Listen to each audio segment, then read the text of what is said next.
근대 이후 과학은 인간의 정신 활동을 설명함에 있어 전통적으로 영혼이라고 불리던 개념을 점차 배제해 왔습니다. 그 대신 의식은 뇌의 복잡한 정보 처리 과정이며 인간의 자아나 정체성, 의지 같은 것들도 모두 신경세포의 작동 결과로 환원될 수 있다는 주장이 힘을 얻어왔습니다.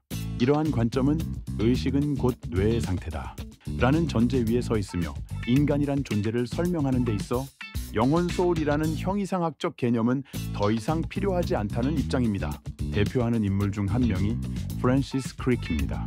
DNA 이중 나선의 공동 발견자이자 생물학자죠. 그는 당신이란 존재는 결국 뉴런과 분자들의 상호작용일 뿐이다 라고 말합니다.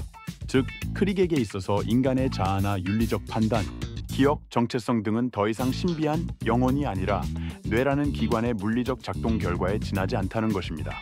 철학자 데니엘 데넷 또한 이와 유사한 관점을 제시합니다.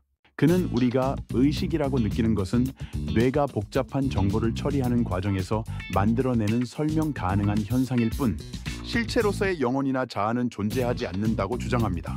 인간은 마치 이야기처럼 자아를 구성하며 살아가는 서사적 주체 나러티브 셀프일 뿐이라는 것입니다. 따라서 영혼이란 종교적 언어가 설명하던 신비한 실체는 이제 필요 없다는 입장입니다. 신경과학자 마이클 가자니가 역시 분할 뇌 환자 연구를 통해 뇌의 양쪽 반구가 서로 다른 방식으로 정보를 해석하고 판단할 수 있다는 사실을 밝혔습니다.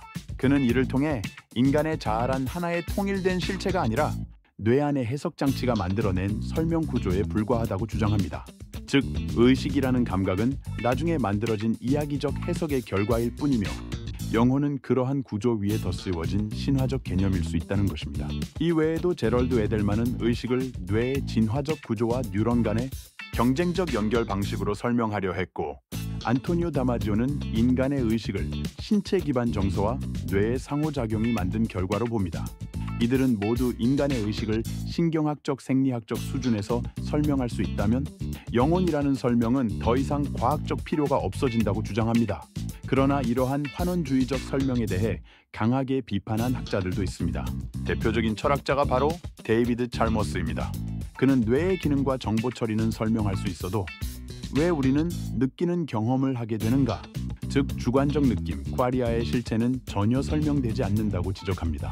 그는 이를 의식의 어려운 문제, hard problem이라고 부르며 물리주의적 설명이 이 핵심을 빠뜨리고 있다고 말합니다.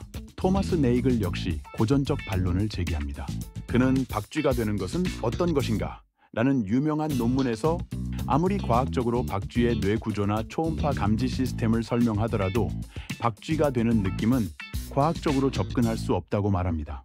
즉, 의식은 제3자의 객관적 설명을 거부하는 1인칭 주관성의 영역이며 이는 뇌의 구조만으로는 설명되지 않는다는 것입니다.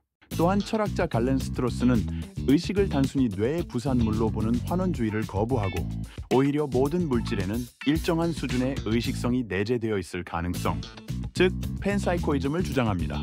그는 의식이 물질 세계의 기본 속성 중 하나일 수 있으며 그렇기 때문에 이를 무시하는 과학적 설명은 오히려 더 불완전하다고 봅니다. 요약하자면 현대 과학은 영혼이라는 개념 없이도 인간의 정신과 행동, 의식을 상당 부분 설명할 수 있다는 점에서 커다란 발전을 이루었습니다.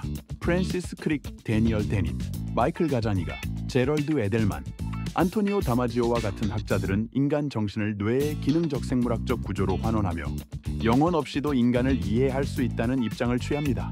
그러나 찰머스, 네이글, 스트로슨 같은 철학자들은 이러한 접근이 의식의 본질, 즉 주관성, 감흥성, 자기 존재의 자각이라는 깊은 차원을 설명하지 못한다고 지적합니다.